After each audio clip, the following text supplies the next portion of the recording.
Welcome to episode 59 of the Horsemanship Breakthroughs podcast, Wild Mustangs, Mongol Derby, and Building Awareness with Callie King. If you've ever searched anything horse-related on YouTube, you've probably come across Callie King, whose YouTube channel has over 300 videos on riding and training horses and over 124,000 subscribers.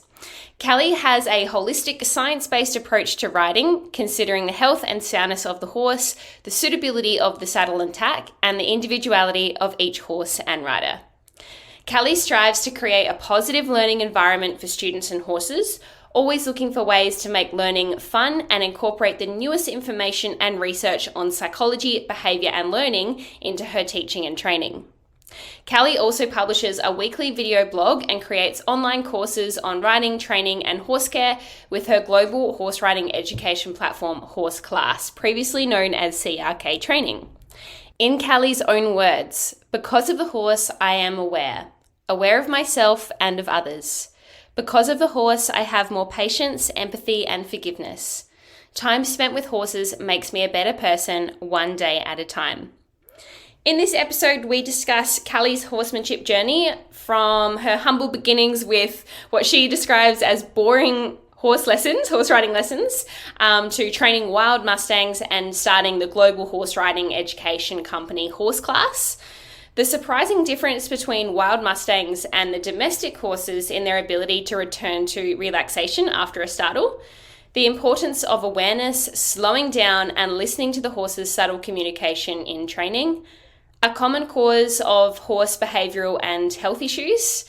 Callie's favourite mentors that have helped her become the trainer and rider she is today, and how you can learn from them also. A discussion around the behavioural science and the use of positive and negative reinforcement in training horses. Her new journey with her horse Canelo, focusing on developing connection. Her experience participating in the longest horse race in the world, what's involved and what she learnt through participating, plus so much more. I really loved connecting with Callie. I felt like I was talking with YouTube royalty since she's kind of famous on YouTube. And I was pleasantly surprised with, I guess you have an idea of how someone is through watching their videos on YouTube and that sort of thing. But it's not until you actually connect with them and talk to them until you really find out what they're really about, what they're really interested in. And it was very much on par with my interests with, developing a relationship and a partnership with a horse. So it was really nice to hear that Callie is also interested in that and, chooses to promote that and use that as a kind of a foundation for her teaching as well, because that's what it's all about for all of us. We're in this for the love of the horse. So I really love that about Callie, and I love that she's forever fascinated with horses. She's always learning, she's humble, and she knows that it's a never-ending learning journey with horses, and that of course she loves riding, but for her it's really the horses themselves that she enjoys, and being present and really just enjoying her time spent with horses. So I know you're going to love this episode. Let's dive in. And as always, if you love it, please screenshot and share on social media, or leave me a rating and review on Apple Podcasts or Spotify. And I hope you enjoy the show. Welcome to the Horsemanship Breakthroughs podcast, a source for riding and training insights with the goal of helping your horse be a light, happy, and willing partner. I'm your host, Amalia Dempsey, a mainstream equestrian rider who discovered natural horsemanship and equine learning theory, and now I help riders like you achieve connection and communication with your horse so you can have more fun and fulfillment whilst prioritizing the partnership. Get more learning resources, including my free connection and communication mini course at amaliadempsey.com. Click the follow button so you don't miss an episode, and if you're enjoying the podcast, please leave me a rating and review, or screenshot this episode and share on social media. I hope you enjoy the show. Welcome, Callie King, to the Horsemanship Breakthroughs podcast today. It's a pleasure to have you here on the show. Thank you so much for being here. Thank you for inviting me on. I'm really excited to talk and to share some stories with your listeners. I feel like we have horse YouTube royalty on the podcast today, and I feel like you share so much with people about horses and horse training and horse care, but I would love to get to know more about you and your background. So, can you tell us about your horsemanship journey from when you got into horses and what has led to what you're doing today? Yes, and it's funny. There's so many different ways I feel like that I could answer this question because my whole life has really been horses since the time that I was well, it started when I was 6, but really from the time that I was 9 on, I mean, my life is just guided with horses. So I could tell so many stories, but it started when I was young. My grandfather had a dairy farm and he had a horse. My grandfather was Amish, so that means that he used horses for work and also used horses for transportation. So his buggy horse, his horse that pulled his cart, was stabled and he wasn't a riding horse and I was not allowed to work with him when I was young or to do anything with him. So I would get up in the middle of the night and sneak over and sneak into the barn and pet him, crawl up on his back, just like spend the wee hours of the morning with my grandfather's horse. And that's the first memory that I have of being with horses and just being totally in love with horses. But it's funny because it contrasts with I was doing that, and almost at the same time, or shortly after, my parents bought me a package of riding lessons, and I absolutely hated them. I thought that they were so boring. I didn't want Oh, to go.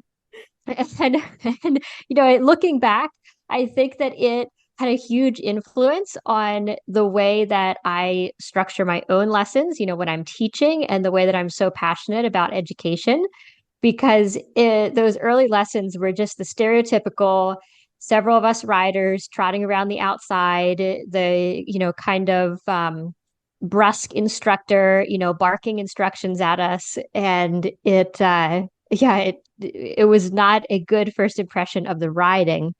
But luckily, when I was 9, my first horse was gifted to me by a family friend. His name was Scotch, named aptly from his owner's favorite drink. And I would ride Scotch. I didn't own a saddle for about the first, I don't know, 6 months that I had him. So I would just ride him bareback everywhere. And Scotch really reconnected me to just that love of being with a horse. And I think that sums up my journey is I've always felt more of a love for the horse than I have for the riding. Of course, I enjoy riding. I love riding, but just the everything that is horses has forever fascinated me and forever will. So that kind of took me into training, working with friends' horses. I was always intrigued by so-called problem horses or challenges. It started with when I was 10 or 11, still had Scotch, and the neighbor couldn't catch his horse in the field, and I would go out for hours and see if I could get close enough to this horse and get his halter on. And that just continued that fascination with the behavior and with how do horses think and how do I communicate with them. um, so I also had other animals in my life that I loved playing little training games with. Didn't call it training at the time, just seeing what different things we could do together. I had a dog and a goat that pulled a little cart. So I kind of took that same spirit into my work with horses, is just like what different things could we do and how can I communicate with these animals. So that eventually led into a really busy training barn and lesson barn where I was based in Pennsylvania. And I was doing that as a business there, working out of that farm for over 10 years. And then honestly, I started to get pretty burnt out by working with so many, I would say, emotionally challenged horses, that were coming with just a really difficult history of their prior training or that had a lot of problems simply because of the way that a lot of domestic horses are kept, stabled so many hours or isolated from other horses. So it kind of got me burnt out from, honestly, from what I was doing as a trainer. And some other things in life happening at the same time led me to a move to California, where I started working with Mustangs at the Return to Freedom Mustang Sanctuary. And that really, really changed the way that I looked at horses. It once again reconnected me to my true love of understanding the horse and being with the horse. And from there, the rediscovery of my passion for horses continued with moving to Mexico, in part for prep for the Mongol Derby, which I rode in last summer. And that was kind of my again, coming back to really the roots of what I love most about the riding itself. And that leads me to where I am today, where I live in rural Mexico. I have my one horse that I work with and that I ride every day. And I'm really back to loving, enjoying, and being fascinated by what's possible in our relationship with horses. So that's a long answer to your question, but yeah, that felt like the most important storyline to tell of Benny in my horsemanship journey. Yeah, I love that. I think that gives us a really good overview. But I'm curious to know how CRK training slash horse class fits into that story. Like, when did that start? How did that come about? And, how has it evolved over time? Yeah, great question. So I started that pretty early on. I had just opened up, kind of officially opened up, my barn, my training stable in Pennsylvania. And I knew I wanted to do something different for two reasons. The first was, I mentioned those early riding lessons that I didn't enjoy. So I knew I wanted to do education different. And I was already doing that differently with my students, the way that I structured the lessons, always trying to make them fun, coming in with a lesson plan, using different types of activities in the lessons to help students really feel and understand what I was teaching. And part of that is I would send them home with homework. And sometimes we would make a little video as they were out with their, finishing the riding lessons, and I would give them some things to practice at home. And as I was doing this and starting to create this content, I realized that this was something I could share in a much bigger way, beyond just my students that I was working with at the farm. And the other reason behind it is I always knew that I wanted to move around, that I wasn't going to be working out of the same farm for all of my life, but I wanted to continue to teach and train. And those often are kind of challenging to do, especially when there's an actual farm and physical location. So I thought, oh, okay, well, I can support my current students by doing more of this publishing. I can work with my mentors and share their message, and I can start to build something that I can continue to do what I love without needing to always be here at the farm, doing it in this one location. So I started CRK training in 2012. We rebranded it to Horse Class in 2020, and yeah, it's been wonderful. A huge community, amazing community of like-minded horse people from around the world, and the students there and the other instructors continue to inspire me. Yes, and I love how you bring other instructors into the platform. We recently had Andrea Wadey on the podcast, and I have personally done her Pure Liberty course through your platform. So absolutely love that. And I think it's great that you're collaborating with other instructors to really bring everyone's knowledge together, because there are so many different facets of horsemanship and training and horse care, etc. So I think that's awesome.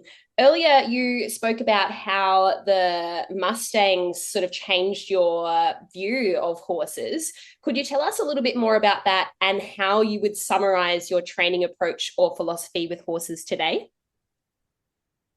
Yes. Yeah, the Mustangs, the first thing that they really helped me see was the resilience, I would say, of those horses and the way that they were so sensitive and so resilient to stress because of their close family bonding and the way that they had grown up on the range and grown up that they were physically very healthy and strong in general, but also mentally, they were just, I found them to be much more resilient to stress.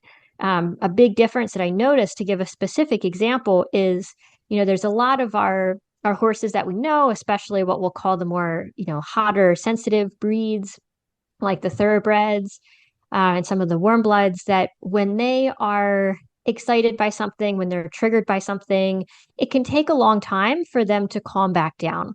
Where I found the Mustangs they could have a really big startle, a really big spook, and then they would be almost immediately calm again. So it was like they had this better developed ability to move through and out of stress. So I found that really interesting, and it made me think a lot about the way that we, manage our domestic horses and the importance of the I'll call them wild. There's controversy around that, but the importance of the way that the wild horses were developing and the intricacy of their social structure. But it also really made me aware of, because they were so sensitive, really made me aware of how just my intention. I shared a story on my blog recently because I was there just a few months ago working with the horses again. And I was working with a young horse. We were just working on putting her halter on the first time. It was going well. We were making progress. And then I started looking at the time and realizing it was going to get dark soon. And I was running out of time to meet my quote unquote goal for the day of putting the halter on. And I don't, I'm aware enough that I don't think I changed anything. It wasn't that I started all, rushing around, but this little mare completely knew the difference when all of a sudden I was internally feeling a bit more pushed for time. And she was very wary of every move from then on out. So that's just an example of the horses made me take my level of internal awareness to a much higher level, become much more aware of how I was feeling and where my attention was, where my energy was, and also really break things down. Because these horses, a halter coming up in one position is totally different than a halter coming up with, say the crown piece unbuckled. So really breaking things down step by step and not assuming that the horses understood something was a really important learning for me as well. Yeah, wow. And I can totally relate sort of on another level, obviously not working with wild horses, but I really feel like the horses can feel when we have another agenda, especially when we really want that end result. They can feel that. It's almost like a form of pressure that they can feel from us.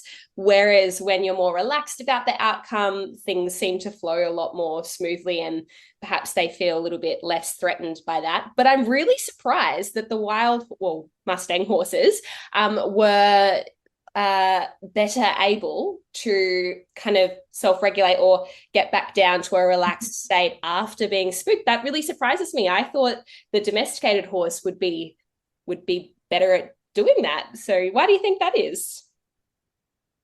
Yeah, it is really a great question, and this isn't an answer that I know. My guess is that it's because of um, the way that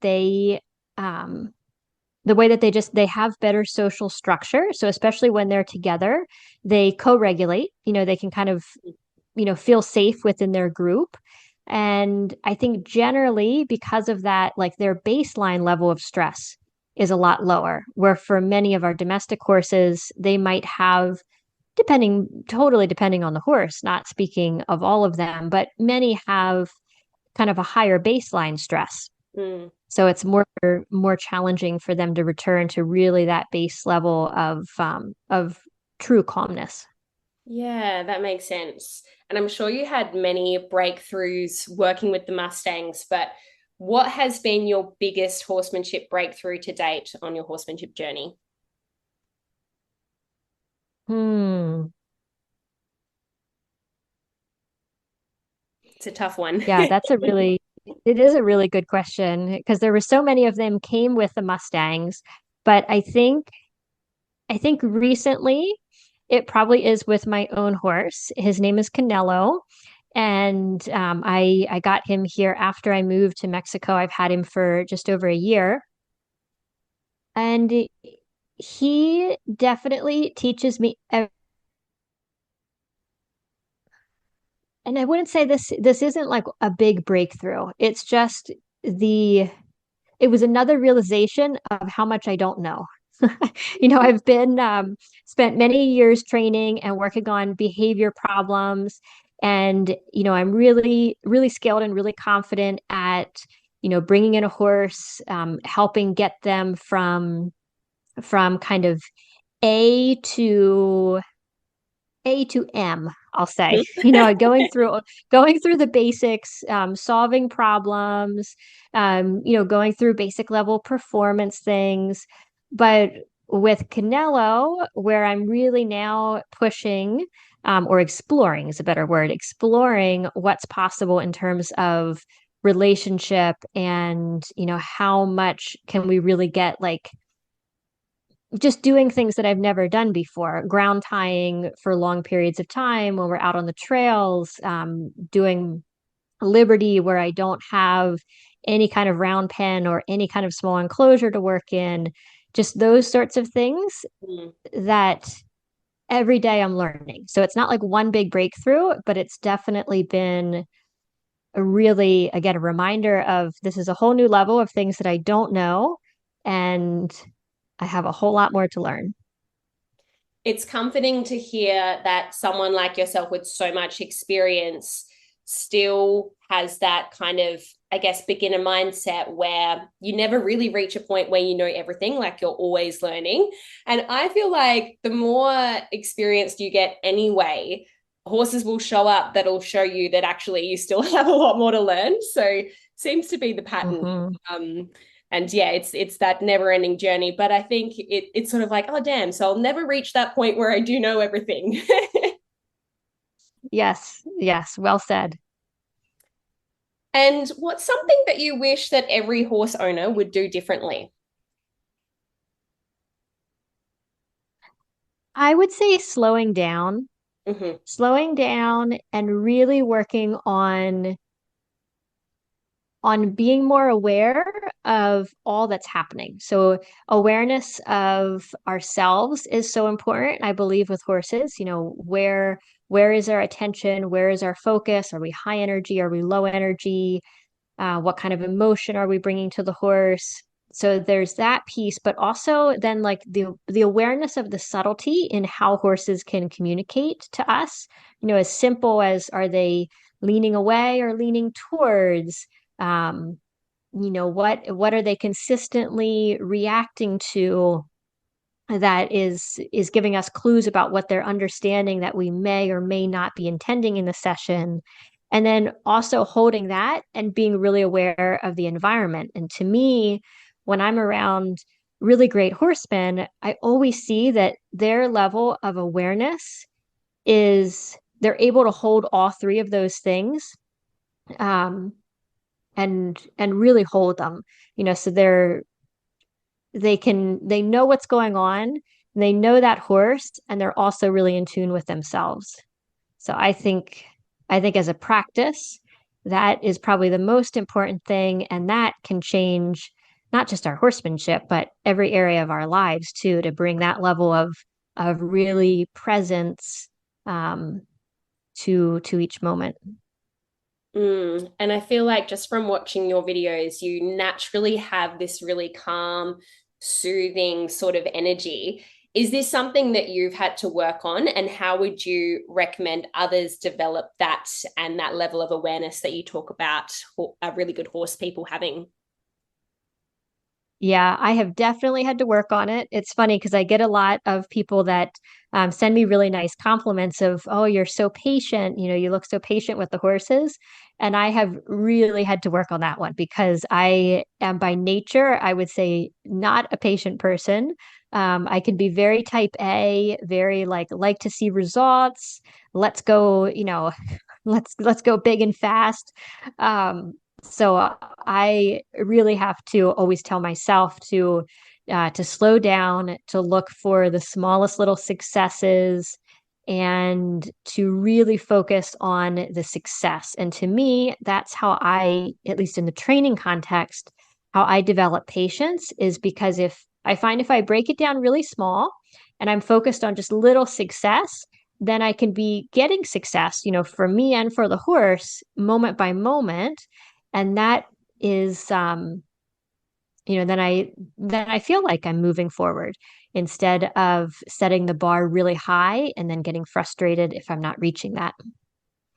Yes, I can totally relate. I would say I'm type A personality as well. And I have to consciously stop myself when I'm with my horses and say, you know what, that's 1% better. I'm going to leave that for today and not drill it and, eventually get to the point where the horse doesn't even like doing the task. So, yeah, I think that's really good to remind people just to go for those small wins and celebrate those small successes, which do compound over time. And yeah, that does require a bit of patience. So one of the things I really like to ask people, because I'm very passionate about happy horses and improving horse welfare, what do you think makes a happy horse?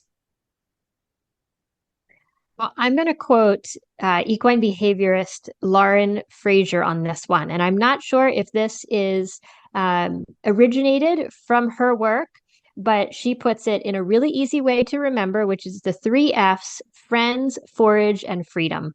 And I think this is the core. Horses are social animals, so they really need to be around others and have that social life. And that's to working with the wild horses really opened my eyes to the complexity sometimes of their social lives. And in their family bands, they can have so many different relationships, different relationships with different horses.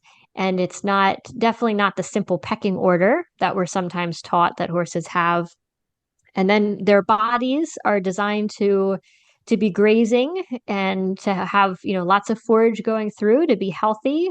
And that freedom, because they're intelligent, so freedom to move, to explore, I think is really, really important as well. And have you found that horses who lack those three F's in their life tend to have more behavioral issues or health issues? Have you noticed that on your journey? Absolutely. And both of those things, more health issues and more behavioral issues as well. When I work with any horse that comes to me, even though right now I'm not doing a lot of training cases, but when I was actively taking in several horses a month, and typically ones that were coming in with some kind of problem behavior complaint from their owner, almost always at least one of those three things was missing for the horse. And a lot of what would what I would do to start the change, it wasn't about training exercises, but it was much more about looking at the management. How can we change the horse's kind of life outside of training, and and letting that be a really big part of the kind of the plan for helping that horse progress. It makes sense that they have their basic needs met before, we even think about the training and that sort of thing. It's like ourselves, if we don't have our basic needs met, then we can't function at our best either.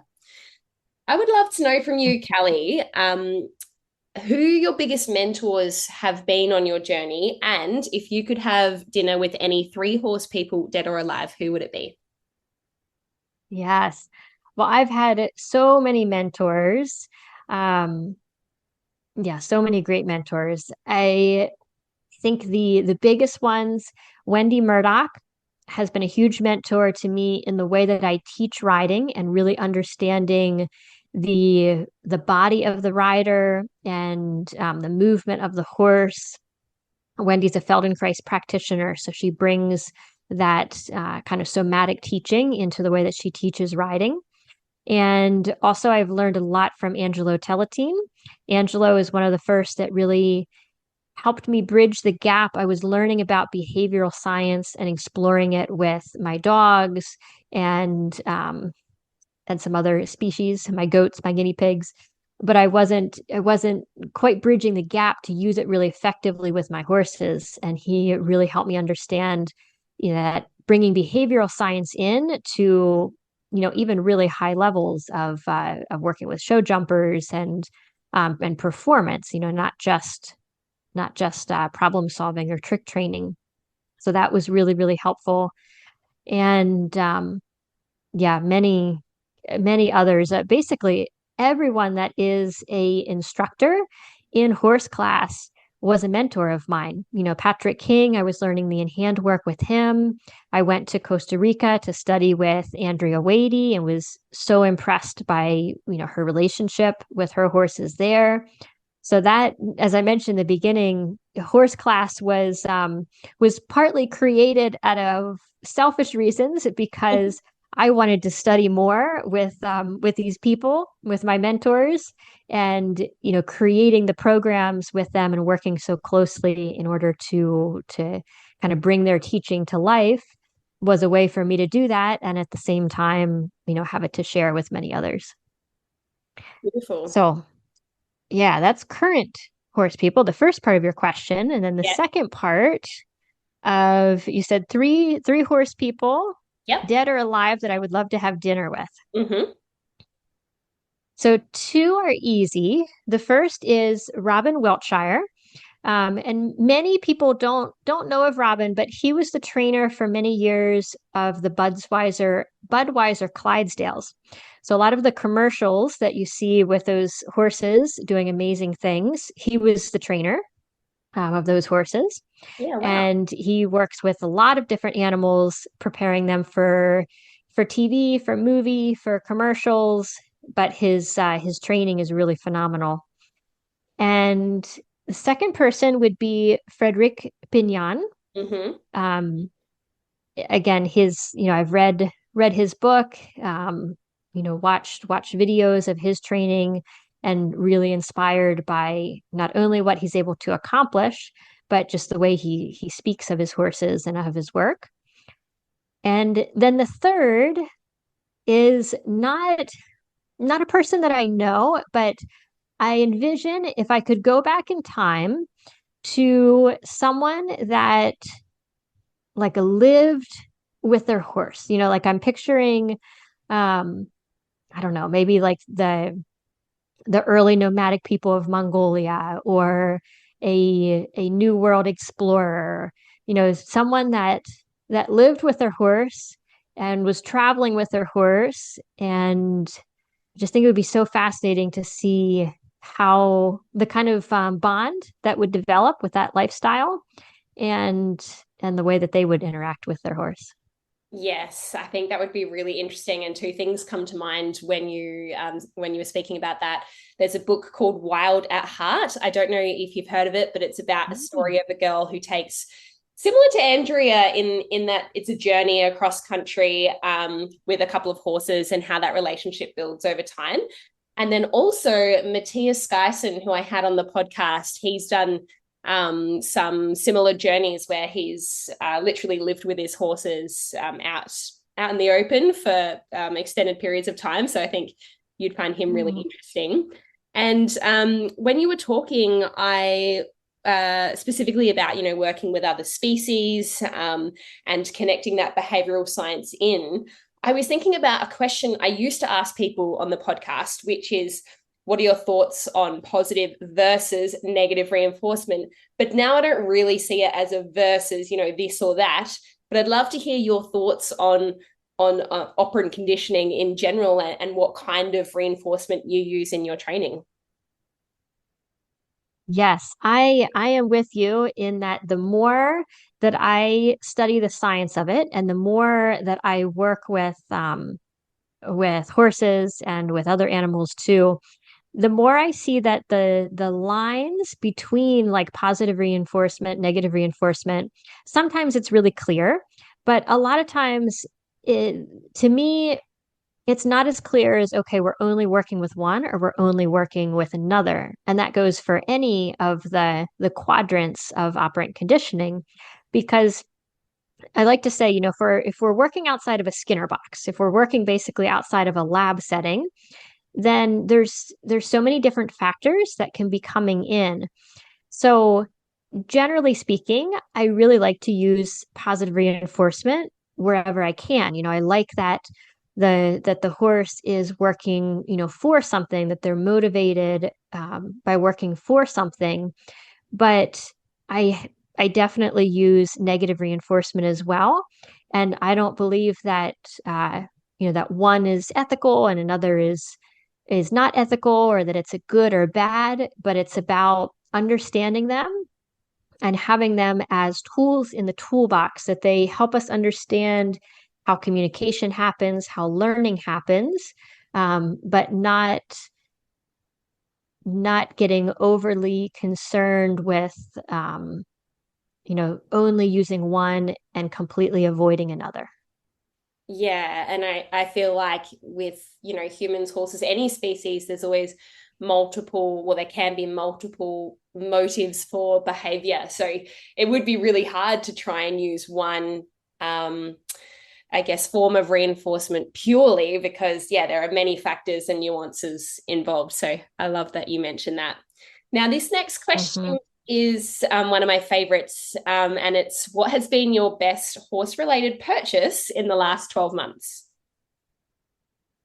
Oh, that is a good one. Best horse related purchase. I would say it was probably so it's in August of last year is what I did the Mongol Derby.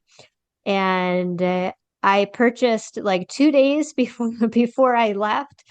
Someone told me you got to get this stuff. Oh man, what's it called? It's like called butt balm or something like that. It's like this waxy stuff that you can put on your legs to It's like avoid chafing chafing. cream. Yeah. Maybe not the typical answer, but I think that was my best riding slash horse related purchase in the last 12 months because And did you use it on I the made trip? it I used a lot of it on the trip and I made it through without a single chafe. That is amazing. And yes, we've never had anyone give that answer for that question. Um, I'm curious to know more about this Mongo Derby. Like I've seen pictures and heard about it, and I think I maybe watched a video of your like a snippet of your journey. But could you tell us a little bit more about it and what it involves? Yeah, so the Mongol Derby is the longest horse race in the world. It clocks in at 1,000 K. I actually ended up riding 1,270 K by the time I was finished. You've got up to 10 days to complete it, and you change horses every 35 to 40 kilometers. Oh wow. So I rode a total of 28 horses during the race, and it is based off of the old mail system of Genghis Khan. So you kind of follow, based on that route, you follow going from horse station to horse station, self-navigating and riding, of course, the Mongolian horses, which are absolutely incredible. So it was truly the experience of a lifetime. Wow, so cool. And did you end up riding more kilometers just because of like the track you took? Like how did that work? Yeah, they say 1,000 kilometers, but that's basically as the crow flies. Okay, yeah. So until you like, go up and down the mountains and go around bogs and all that stuff, the kilometers add up fast. That's good to know that you swap horses as well, because I'm thinking like I feel like that would be a lot of stress on a horse to do 1,000 kilometers over 10 days. um, Yes. So yeah, it'd be way too much for one horse. yeah, and on that journey, did you have any like realizations? I'm sure you hit points where there was some struggle and then coming out the other side. Do you have any insights as to what that derby did for you? Yeah, I was blown away by those horses, by the terrain that they could cover at the speeds that they could cover. They were so sure-footed, so strong, and a lot of them were kind of half wild. So these aren't horses that they're like regularly riding every day. These horses live in huge groups out on the steppe, and they bring them in, depending on what they're doing. They bring them in and ride or milk them or whatever. But yeah, so the for me, the experience of, getting on a new horse, navigating that 35 kilometers over all kinds of terrain, and finding I found those horses to be extremely generous and agreeable if we would work together. So most of the time I let them pick their speed. Oftentimes that was pretty darn fast, especially coming out of a horse station. But man, they knew where their feet were. They were so intelligent, and it was, yeah, it was truly an honor, and an honor to be there in that culture where the horse is so revered and there's so much history around horses. Wow, that's incredible. So does that mean you went pretty fast like the whole time? Like I'm picturing that you're walking some parts and then trotting and cantering other parts, but was it pretty flat chat the whole time? Most of the horses they would be pretty flat out for the first maybe 5K. Um, and then they would slow down, and then it was mostly trot and canter, depending on the horse and depending on the terrain, some walking in between. But yeah, to finish, let alone to be competitive, you had to keep a pretty good clip. And they had vet checks, throughout the race. Every time that you switched horses, there was a vetting, and their standards were even above what the current standards are for endurance riding. So they had, really good vetting standards in place for the protection of the horses too. That's really good to hear. And what about yourself in terms of your fitness? Did you do any preparation for that ride, or were you already fit enough to just jump on and go? What sort of prep did you do? Well, I did. My prep was kind of strung out because I was originally going to ride in the race in 2020. And then, of course, it got canceled that year. It got canceled the next year. So I had 3 years that I was like prepping, and then, or 2 years that I prepped, didn't go. So then in 2022, I was only with my horse Canelo, who's definitely not, he's not a long distance guy, but I did as much as I could with him, which was really only up to about 30K, but we just did it really slow so that I would get the hours in the saddle. And then I did a lot of running too, so that I would improve my fitness that way. Yeah, so good. Wow, that just sounds like an amazing experience. I think I would love to do something like that one day. I've also had my eye on, have you seen the African horse safaris on social media? They look like Yes. they'd be incredible. Have you done anything like that?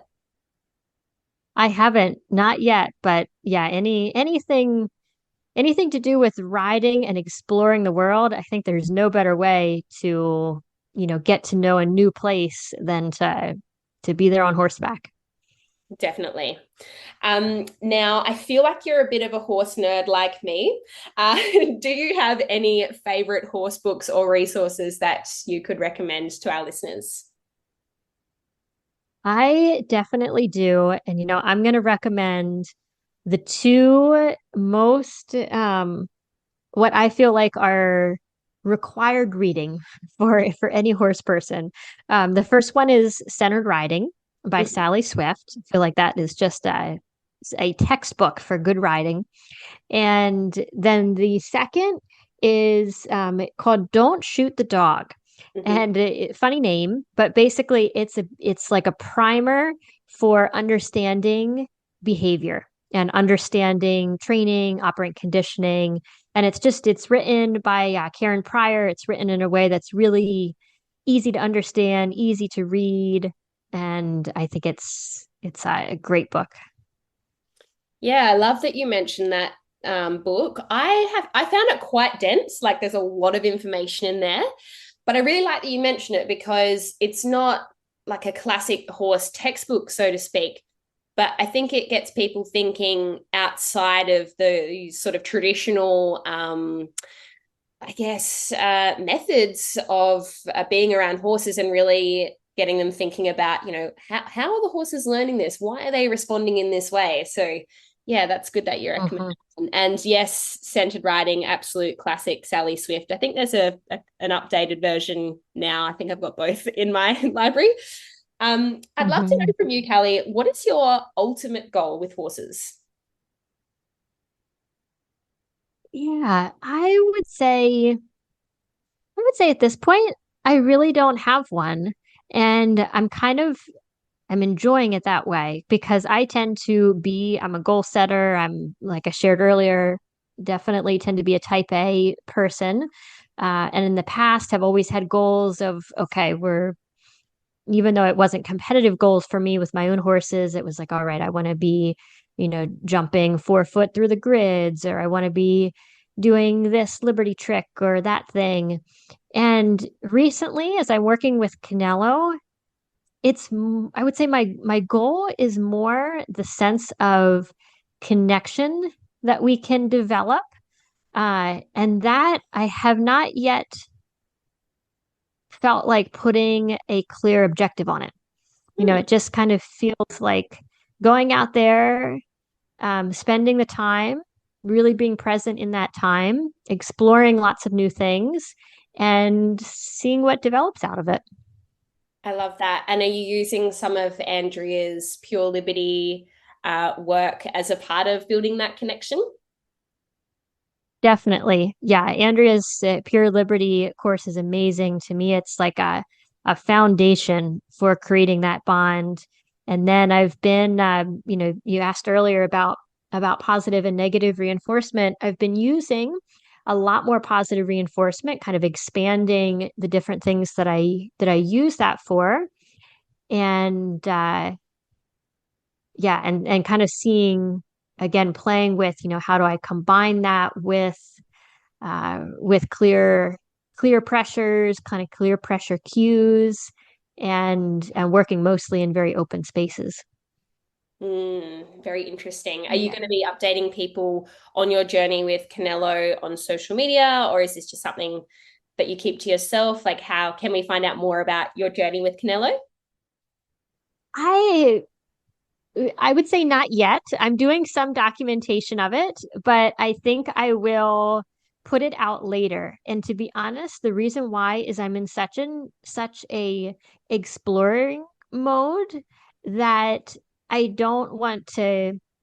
It's not that I'm teaching or would teach what I'm doing. And sometimes I think, especially in the position that I am, that I've put out so many teaching videos, sometimes anything that I demonstrate is then kind of immediately taken as a how to.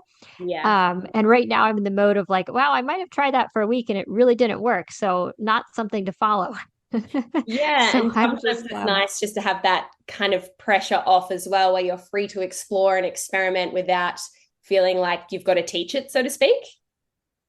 yes, yes, exactly. And also without feeling like I've got to have my mind in that place of like, okay, well, how am I going to film this? Where am I going to put the phone? Yeah. It's nice to just go out and, not take a phone, not take a camera, not be in that mindset at all, just really be present with what I'm doing. Absolutely. Yeah. As much as I love sharing my journey and content on social media, I also like to and consciously leave my phone inside sometimes just so that I can be really present and, not have that kind of thought like, oh, I should get this on camera. It's nice to be able Mhm. to leave the phone inside sometimes. So, what is the one message you would like our listeners to take away from today's interview?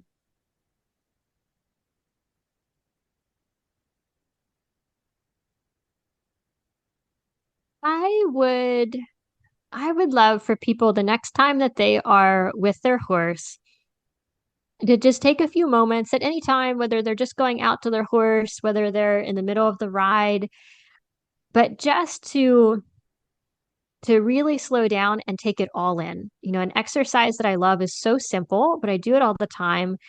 And it's just really paying attention to the senses, really taking in the smell of your horse, the feeling of, their hair under your hand or the reins in your hand. notice everything that you're seeing. When we're with our horses, we get to be outside often and in nature, and just really, really taking in the senses and the moment. And, we spend time with horses because we love it. And I think really connecting to that place of just really enjoying it and really enjoying the moment, I feel it's super important. And yeah, that's the message that I would love for folks to take away. Yeah, that's beautiful. And I feel like we can get so carried away again with our goals and what we want to achieve in a session that we forget that it's so amazing just to even be around horses. And I don't know about you, but when no one's looking, I will like bury my face in my horse's neck and breathe in that beautiful horse smell. And it just like takes me back to, childhood days where I was just so glad just to be around a horse, let alone, my own horse and being able to ride that horse, etc. So it's nice to be able to reconnect with that and just be present and happy and grateful just to be with our horses. Absolutely. Yeah, and there's even some science to that too, because the olfaction sense, the sense of smell, is the one that is most involved with coding memories. So I think it's one of the reasons that we as horse people, we love the smell of horses, because we've got so many good memories often with horses. And especially when we can slow down and really focus on our senses, it codes the memory even stronger.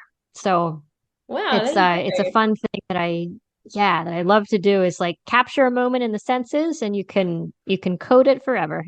Ah, that makes sense. And even like it sounds kind of gross, but even the smell of horse poo doesn't really faze me. And even Mhm. that sawdust smell and just all the smells associated with horses, absolutely love it. Well, thank you so much, Callie, for coming on to the Horsemanship Breakthroughs podcast today. It's been an absolute pleasure speaking with you. I've loved connecting with you and hearing about your journey. Before we wrap up, can you tell us where our listeners can find out more about you and what you offer? Yes, so the best place to go is horseclass.com. And from the website, I've been doing the weekly videos since 2012. So we have quite a large library of resources. You can view the different courses and programs with all of our instructors, and yeah, get all the links to follow us on social, all of the stuff from the website. Amazing. And I'll put all of those details in the show notes as well, including links to social media and whatnot, so people can easily find you and Horse Class and what you offer. So thank you again for coming onto the show. Thank you so much for having me. This was really fun. Thanks for listening to the Horsemanship Breakthroughs podcast. Make sure you hit the follow button so you get notified every time a new episode is released. And if you've learned even just one small thing from today's show, I would really appreciate if you could leave a review on Apple Podcasts or screenshot this episode and share it on social media. You can connect with me on Instagram at Amalia_horses or my website amaliadempsey.com, where you can find free resources to help you on your horsemanship journey. That's all for today. Thanks for being here. Remember to train with kindness and ride with excellence, and I'll see you in the next episode.